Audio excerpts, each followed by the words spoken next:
Mag-spray po ako ngayon sa aking time na kamatis mga kaidol. Gusto ko lang ibahagi sa inyo mga kaidol yung aking gamit na mga chemicals sa aking time na kamatis. Ito lang po mga kaidol, hindi po ako promoter ito mga kaidol, kundi ibahagi ko lang po sa inyo mga kaidol ba. So itong Dicon mga kaidol at saka Mancozeb na Blow, hindi talaga ito magkahiwalay. Ito talaga yung pang-fungus ko. Din mga kaidol, kapag bagong talim pa lang na kamatis, ay mag-apply rin ako ng Primaton para hindi putulin. Putulin kasi ng mga cutter mga kaidol, yung cutworm, kapag hindi inisprayan ng Primaton. Din mga kaidol, yung aking pangkuan mga kaidol, ay ito. Yung aking panglipot-lipot, yung kulay green nga nakuan mga kaidol ba, yung insekto, na para po siyang may nusong kabayo. So ito lang yung gamit ko mga kaidol, Star Kill. Malakas kasi yan, sumisipsip ng nutrients sa kamatis mga kaidol. Din mga kaidol, para hindi atakihin ng leaf miner yung aking time na kamatis, at para hindi din atakihin ng mites, so Telluride po yung aking gamit mga kaidol. So ito pala yung aking mga chemicals na gamit mga kaidol. Din mga kaidol, yung aking gamit pala na foliar, ay yun lang yung mumurahin. Yung Agroway lang po mga kaidol.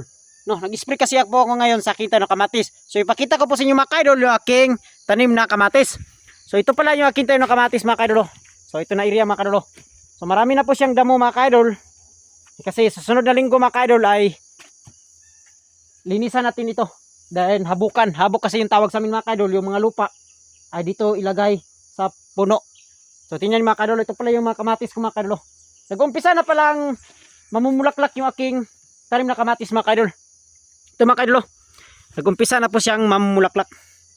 Oh, yung tawag sa amin dito mga kaidol ay nagbulak. Oh. So mga kaidol, gusto ko lang talaga ibahagi sa inyo yung aking pamaraan sa pagtanim ng mga gulay, yung luya at saka kamatis. So samahan niyo po ako mga kaidol sa pag-spray. Yung aking pamaraan pala sa pag-spray mga kaidol ay 3 araw yung pagitan bago na naman ako mag-spray ng chemicals mga kaidol. Sa isang tangke mga kaidol na sprayer ay pinaghalo ko na yung fungicide, insecticide, then kapag gagamit din ako ng foliar ay sinasama ko sa paghalo mga kaidol. No? Sa pag-spray mga kaidol ay akin talaga yung inaayos. Tinitingnan ko talaga yung mga dahon mga kaidol na lahat mababasa po ng chemical. Kasi yung mga dahon mga kaidol na hindi matamaan ng pang-fungicide ay malaking posibilidad mga kaidol na doon papasok yung mga fungus, yung mga blight mga kaidol. No? Kaya inaayos ko talaga sa pag-spray dyan mga kaidol. So ganito na pala yung aking time na kamatis mga kaidol. So nagbasal pala ako dyan ng chikindang mga kaidol. Kaya ganyan na kalaki. Pangalawang abono pa yan kaidol. Gusto ko talagang ibahagi sa inyo mga kaidol yung aking pamaraan sa pag-alaga at pagtanim ng mga gulay o kaya luya mga kaidol. Ayan mga kaidol, natapos sa pag-spray yung aking time na kamatis mga kaidol. Tingnan nyo mga kaidol, no? Nakakulay blue yung mga dahon niya.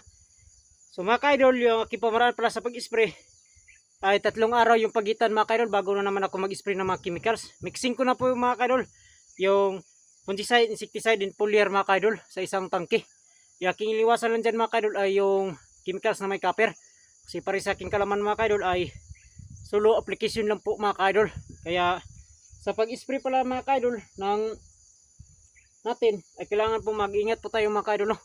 Yun mga kaidol, yung mga dahon mga kaidol ay make sure natin mga kaidol na halos lahat ay mabasa talaga kayo mga kaidol. No? Kasi yung hindi matamaan ng mga kaidol ini-spray natin ay malaking posibilidad na doon papasok yung mga fungus, especially mga kaidol yung panahon ay tag-ulan. So yun lang mga kaidol, no? Salamat sa panonood niyo sa akin.